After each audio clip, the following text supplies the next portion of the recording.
Good evening. Welcome to Newton High School Senior Informational for the class of 2021.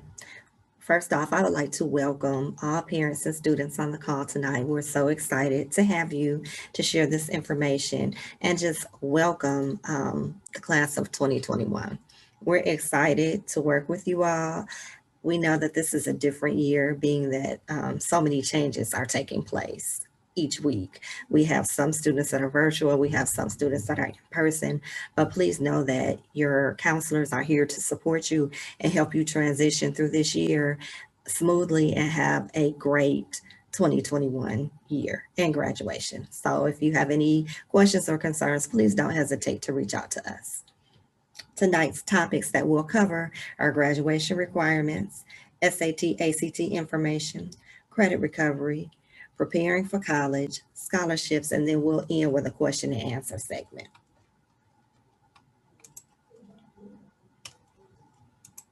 I would like to begin by introducing our guidance department here at Newton High School. For those of you who may not know, your child's counselor or the students, you may not have had an opportunity to connect with your counselor yet. I am Dr. Kelly Parker, 12th grade, last names A through J. We have Miss Veronica Bridges, who's also 12th grade counselor, and she services students last names K through Z. Mr. William Walker is our 11th grade counselor. Miss Christy Sedlacek is our 10th grade counselor, and Miss Erica Mickens is our 9th grade and Alanis counselor. Senior requirements. What is required of you to graduate in May of 2021? Number one, pass required classes and earn at least 23 credits. 2, students must make up all failed and or missing classes. 3, pay off all debts owed to Newton High School. And lastly, meet all attendance requirements. How do you earn 23 credits? Over the 4 years, grades 9 through 12, you must earn 16 core credits, and that's broken down each year by 4 English, 4 math, 4 science, and 4 social studies classes. There are basic classes that complete this requirement, and then we also substitute for advanced placement, dual enrollment courses, and advanced courses. So 9th grade lit, world lit, American lit, multicultural lit will satisfy that requirement. English. Math is Algebra 1, Geometry, Algebra 2, Pre-Cal, or College Readiness. Science, Biology, Physical Science, Chemistry or Environmental Science, and a 4th Science. Social Studies, American Government, World History, U.S. History, and Economics. And again, these are the basic courses that I've just described, but we also substitute for advanced placement, dual enrollment, and advanced level courses. 1 credit of PE and health is required, or you can replace that with 3 units of ROTC. 3 CTAE classes, fine arts, or foreign language are required. Under CTAE, that would include business, manufacturing, culinary, and courses of that nature. And the 3 additional electives, some examples are psychology, sociology, ethnic studies, mythology. Those courses will satisfy that category. And all of these courses constitute 23 credits or more. How much do you owe? You may check the fines that you owe, if you owe any, in a number of ways. The first way would be to check Infinite Campus. If you owe any money, it will show in your account, okay? And that would be due to lost textbooks or uniforms. Next, you may also check with the Media Center Specialist, Miss Misty Morgan, and that will let you know if you have a fine due for a lost book, and that could be subject textbooks or a library book, okay? And Miss Morgan's contact information is morgan.misty@newton.k12.ga.us. And lastly, you can also check with our bookkeeper, who is Miss Marcy Morgan. And her contact information is here on the screen, morgan.marcy@newton.k12.ga.us. Our senior sponsor is your go-to person for questions regarding dues, um, t-shirts, anything pertaining to the senior class and funds, okay? Her email address is ammon.colleen@newton.k12.ga.us. And lastly, our 12th grade administrator is Mr. Vincent Byams.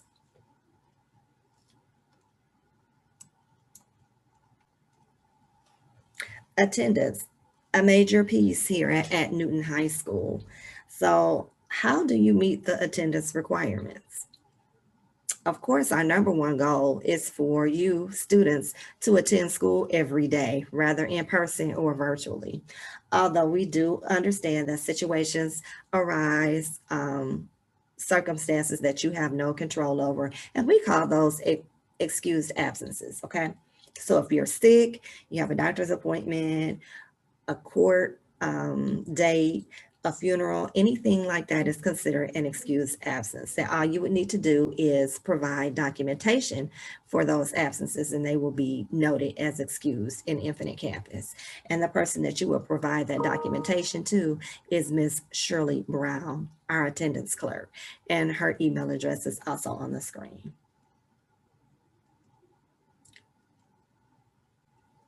As a parent, your parent can write up to 5 notes for other days you may have, you may be out in addition to any of the excused. Okay, so we'll take 5 parent notes. Very important, if you have more than 10 unexcused absences, you will not receive credit for the course, and you will have to retake the course if you needed to graduate. So for example, if it's one of your core classes and you have more than 10 unexcused, you would have to retake that course prior to you graduating. So that's very important because that can have an impact on your graduation status. Self-paced students, Edgenuity, there's an attendance component there as well, okay?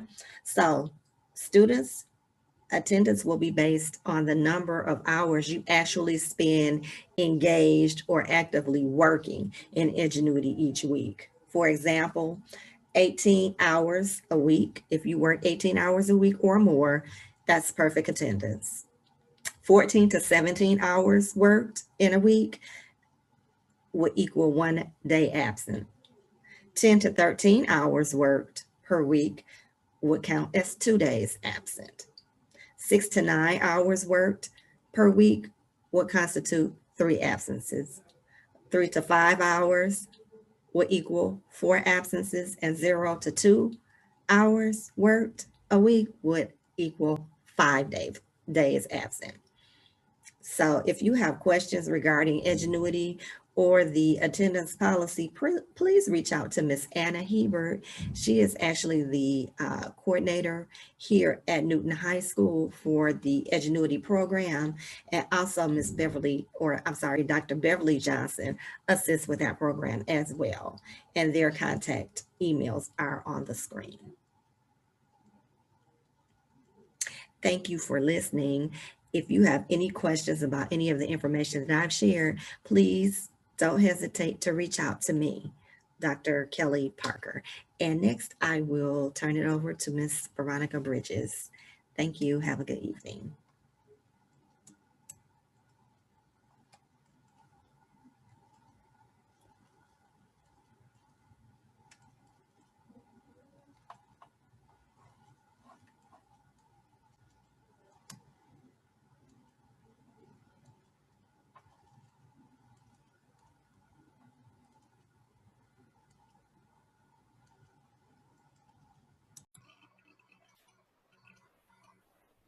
Hi everyone, thank you so much for coming out to our senior parent meeting.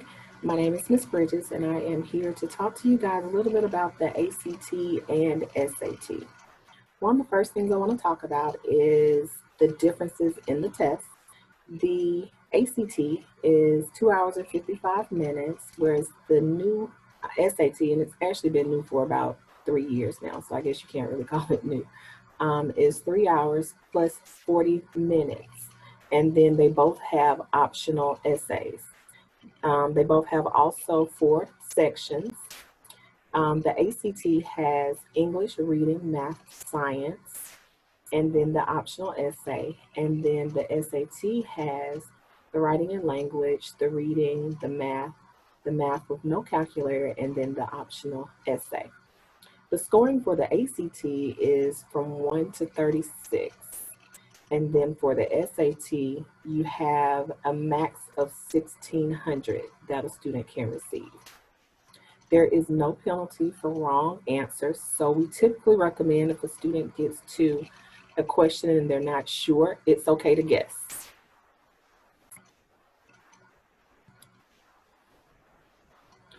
ACT and SAT continue. The ACT and SAT are offered 6 to 7 times a year. It really does not matter which test your child takes. It really just depends on which test they will do better on. Juniors and seniors who receive free or reduced lunch will qualify for a fee waiver. Please contact Mr. Walker for a fee waiver at walker.william@noon.k12.ga.us, or they can scan this QR code here.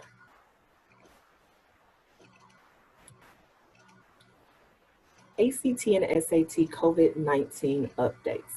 So as you all know, with everything going on with COVID, there have been a lot of changes all over the world. With ACT and SAT, there are minimal testing locations. So what you'll need to do is when you register your child, you will, or when the student registers themselves, they'll be able to choose the nearest location as to where they can take the test. I've actually had some students take a test 2 hours away. So it really just depends. And just because you register for a test doesn't necessarily mean by the time that test rolls around that that location will even be offering a test. There have been a lot of cancellations going on. The good news with the testing though is that many colleges are now test optional. However, some scholarships still need the test scores. So it just depends on the school that your child is attending. And then if they're applying for some scholarships, like for instance, Zell Miller, still requires a ACT score of 26 or a SAT score of 1200. So that hasn't changed. I know they've given a little bit more time for it. As we continue through the presentation, if you guys have any questions, we will have a question and answer section at the end. Thank you.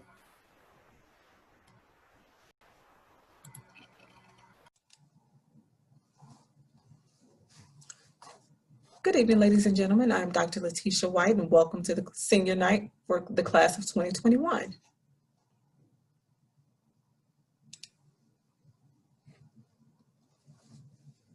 Good evening, ladies and gentlemen.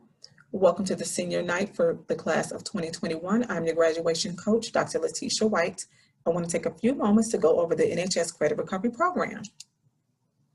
While credit recovery may not be required for all students, it is available for those students needing to make up a course or receive initial credit in order to meet the graduation requirements for Newton County. Students will receive half or full credit for online courses completed through the Edgenuity online platform. Students will be enrolled in those courses one by one and will only receive credit for those courses in which they have a passing score. In order to get started with the Edgenuity app, students are encouraged to start at the NHS homepage where they will log into the My Launchpad app under the Quick Link section. Upon putting in their login information to the My Launchpad app, students will have access to various apps including Canvas and Edgenuity from the My Launchpad home screen. Students will be enrolled in their courses for a specific amount of days, 45 days for half credit courses and 90 days for full credit courses. Upon expiration of those courses, students who have not completed their courses will be required to start from the beginning. Courses are available 24/7 wherever students have internet access.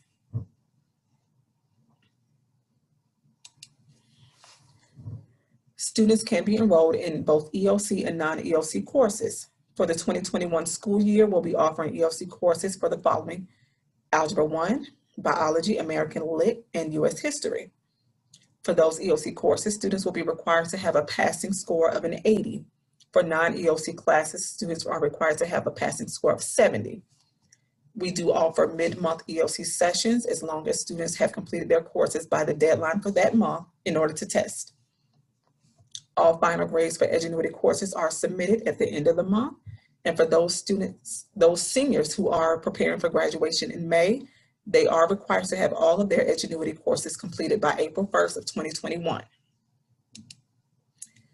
Again, I am Dr. Letitia White, your graduation coach. If you have any questions, please feel free to contact me through my email or through the NHS Credit Recovery Campus page. Thank you and have a good night. Go Rams.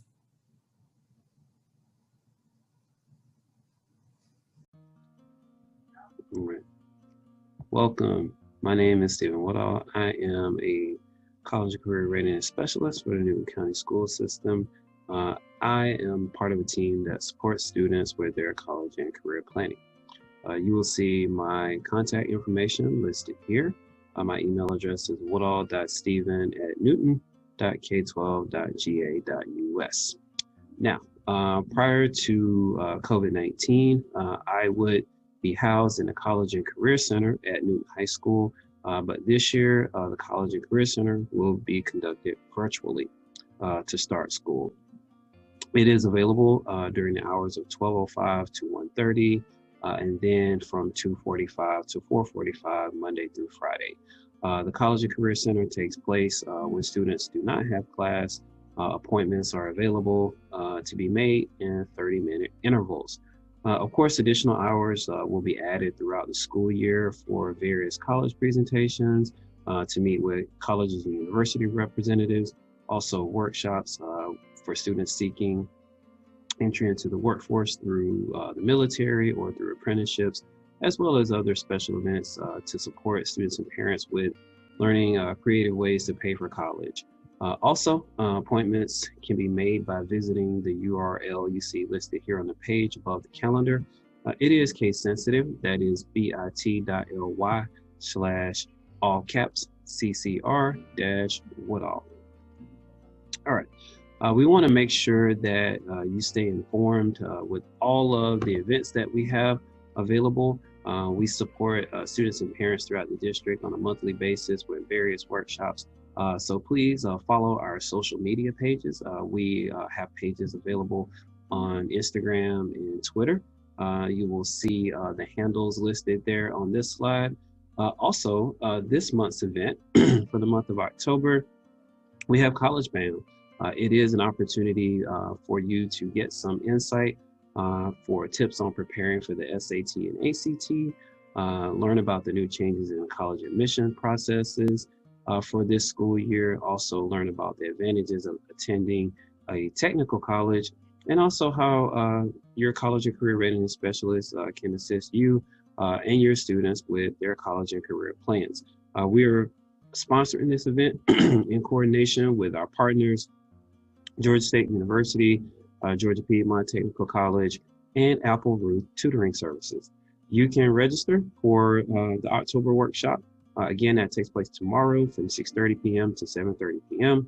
via Zoom, and you can register at bit.ly/collegebound-CCR. Now, preparing for college, it requires a lot of questions to be asked. One, as it relates to parents, is, what is your biggest fear for your student applying and attending college? What type of counseling did you receive when you were in high school about the college admissions process, and how have things changed? Because the landscape looks very different now. Also, do you know what services or resources are available to help you and your student with the college admissions process? Well, the counseling team and I are here to support you. How do we do that? Well, some students often ask themselves, well, I know I want to go to college, but I don't know what I want to do. Well, we use a platform called Youth Science that helps with career exploration. It's a very robust platform that measures the student's aptitude along with their interests, combining those two things to give them some career opportunities as well as pathways to pursue those career opportunities. Also, with test prep, tests are required for pretty much any entry point after high school, be it college, military, or apprenticeships. So we're able to support students with the test prep and registration with SAT, ACT, AccuPlacer, or the ASVAB. Of course, the college admissions process is changing each and every year. So we're here to support students with applying and answering all of those questions that they may have uncertainty about as they go through the process. Of course, finding ways to pay for college is always a challenge. So we're here to support students with scholarship research, financial aid information, assistance with completing the FAFSA, and also various creative ways to pay for and fund college. And of course, all students may not choose to go to college and may choose to enter the workforce through the military or apprenticeship programs or just going directly to work. So we're here to support you, and you have a ton of resources at your disposal. But for those students that are on the college-bound path, we need to make sure that we're asking the right questions. So consider these things when you start building out your college list. Number one, how much does it cost? Should I go to a 2-year or a 4-year college? Should the college be located in an urban area, suburban area, or a rural area? What is the graduation and retention rates of the school? Does my student fit well in a large or a small setting? And, my student's an athlete, what type of athletics or social activities are available? So a lot of questions are asked, a lot of questions need to be asked, and the counseling team and I are here to support you. Now, one of the most important things that you need to do is to make sure that the college is the right fit. So the most important thing is finding a college that is the right fit and that the goals and the personality of the student are well matched for that institution. Students sometimes think first about who they are, or students should think first about who they are and what they want. And if they do, they're more likely to choose the college that's the best fit and match for them. Now, currently, students in the months of August, September, and October should be completing what we call the gathering information phase. Now, gathering information, you'll see some of the activities listed below on this slide that are a part of that. But of course, COVID-19 has changed the face of this. There are a lot of limitations such as campus visits, as well as college fairs, which are two of the major activities that allow students to build out a college list, get to know a little bit more in depth about colleges and universities that they're interested in. However, it's still available to them virtually. The counseling team, along with the college and career readiness team, will be hosting events throughout the school year to support students in the gathering information phase. It will go on throughout the year because, of course, not all students make their decisions and get the information they need at the same time. But these are some of the activities that need to be taking place currently. Of course, visiting college websites, speaking with their high school counselor and college and career readiness specialist, connecting with college admissions recruiters, and doing their best to virtually participate in any type of campus visits or college fairs. Now, when the process of applying to college starts, of course, students need to make a list of their needs and wants for their ideal college. They need to keep that information in a separate email folder. Being organized is a great part of this. Now, we do have a tool that will support students in doing that. The district has a tool called Overgrad. It is a tool that I will use to help your students keep their college admissions process and information organized and make it easier for them to keep track of where they've applied to, where they've been accepted to, as well as doing some of the scholarship search as well. But students want to make sure that they're keeping notes about what they like, what they did not like, all of the points of contact as well. So it's a good idea to set up a checklist for all of the college applications that includes their deadlines, submission of their transcripts, their test scores, essays, as well as letters of recommendation. And the great thing is that when students are doing that, we have this tool called Overgrad that will assist them in doing all of that and keeping everything in one place. Now, keeping a calendar with some room of all important deadlines, contacts for those students that will be participating in scholarship interviews, very, very important. Of course, students always want to read any information that's sent by the college, be it if it comes in the mail or if it's an email. Sometimes students have email that may go into a junk folder. They're managing multiple email accounts, but it's very important that anything that's sent by a prospective college or university, the students definitely need to make sure that they're keeping up with that. And of course, you always want to keep a copy or a record of every application, scholarship, or anything related to financial aid before you send it out. And as students begin to finalize their list and they're completing their college applications, they want to definitely follow this golden rule. And that is to never apply to a college you would not gladly attend if offered the choice. So I would not recommend wasting a lot of time applying to colleges and universities that a student has no intention to attend, because that will only waste time, and time is of the essence. So you'll see here listed all of the elements that go into a college admissions officer representative making an admissions decision. Of course, the academic record is the most important. The courses they've completed, their grades, high school GPA and class rank, their test scores, student activities, how did students spend time outside of the classroom? What clubs, organizations, community service activities did students participate in? And of course, for highly selective colleges, essays and letters of recommendation will take place and are a big component of the admissions decision as well. Not all colleges include all of these elements. The more selective colleges, such as the University of Georgia, Georgia Tech, Emory University, just to name a few locally, will factor in all of these elements, but it varies from college to college. But this is just to give you an idea of some of the important and key elements that go into a college making a decision on whether to admit a student or not. And as I've alluded to throughout this presentation, your school counselor is an absolute valuable resource.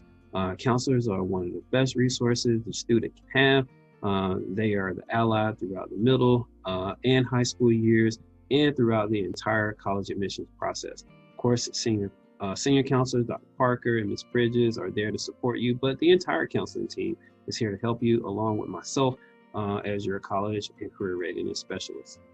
And of course, family, super important. The application process and time period can present a lot of anxiety for students. So certainly we want to ask that you're there, lending a supportive voice and lending assistance when necessary. Of course, please help the students follow all procedures properly to try to meet the deadlines, because they're keeping up with schoolwork in a virtual environment, applying to scholarships, applying to colleges, doing their social activities. So a lot of times it's hard to stick to those deadlines. It's hard to meet those deadlines. So families, you play a vital role in helping the students be successful. And of course, you always want to be an active participant throughout the process, providing feedback and providing encouragement to help the students make a great decision. So these are just some of the things that I wanted to touch on as it relates to helping students apply to college and preparing for college. I want to thank you for your time. Hi, my name is William Walker. I'm the 11th grade counselor, and for this portion, we will talk about scholarships. All of the scholarship search tips that I'm going to talk about and a little more information you can find in the Scholarship Search Resource Guide under Resources for Seniors on our Counseling Department webpage. So you can follow the link at the very top, or you can always get there by going through Newton's homepage. One of my biggest tips is to make sure that you connect with Mr. Woodall. Every month he's hosting monthly Zoom meetings, and he's really given a whole lot of good information about scholarships, not only what's out there, but just different tips and tricks in terms of applying for those scholarships and maybe even trying to find the scholarships that work best for you. But I think he's also an excellent resource just in terms of keeping yourself on track and being able to pace yourself through the search process and the application process. It can really be overwhelming because there's so many different scholarships out there. As you're looking for scholarships, you're going to cast a wide net at the beginning of your senior year. So use this fall semester to mainly look for national scholarships. There may be a couple of local scholarships that come out, but for the most part, in the fall, you're going to be looking for national scholarships. The Scholarship Search Resource Guide lists a bunch of different scholarship search engines. Choose one of those search engines and then create a profile for yourself. What you want is for that search engine to give you a list of personalized scholarships so that you can apply for scholarships for you, who you are as a person and what you're interested in. Towards the spring semester is when the local scholarships will come out. We're going to make scholarship announcements, whether it's for the fall or the spring. We're pushing those out now via Remind and Twitter, and I also have announcements posted on Canvas. One thing that our students really find useful is the Google Doc that we have under Resources for Seniors. So the picture that you see on the right that says 2021 Scholarship Announcements, if you go to that link at the top of this page and find that picture, you'll find a Google Doc with a running list of all of the scholarships that come our way. It's really helpful just in terms of keeping you on track so you know when the deadlines are, and then you can take a look at the different scholarships and you can just kind of start to cross them off in your mind in terms of the ones you've already applied for and what you still need to apply for. It's also important to look for departmental scholarships. There might be a few schools out there that say, hey, if you're an agriculture major, you need to contact our Department of Agriculture in terms of finding out what scholarships that particular college has for your major. Also, don't forget about your employer. As parents, your employer might have scholarships for dependents. And as students, if you work at Chick-fil-A or some of these other companies, they may have scholarships for you as well. The military is definitely a big resource. A lot of people are using their post 9/11 GI Bill. And I always tell people to contact the VA rep just about the different resources that they might be able to provide and the things that your child might qualify for. But again, some of those other resources, you will find those on our Scholarship Search Resource Guide. And finally, as your totals start to come in and a college sends you a letter or an email, or you can take a screenshot of whatever they might give you, make sure that you're getting your scholarship totals to Dr. Parker.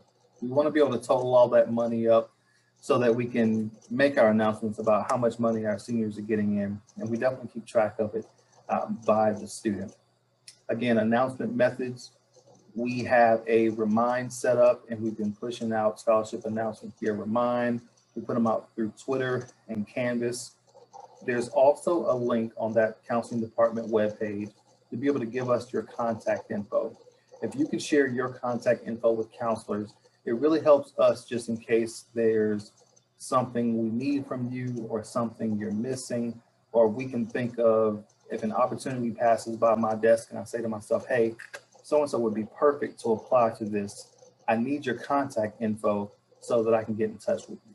And again, as always, please make sure that you're connecting with Mr. Woodall. He's definitely going to be a key resource in keeping you on track and just making sure that you know all of the different tips and tricks that are going on. My name is William Walker. I'm the 11th grade counselor. Feel free to contact me anytime if there's anything I can do for you.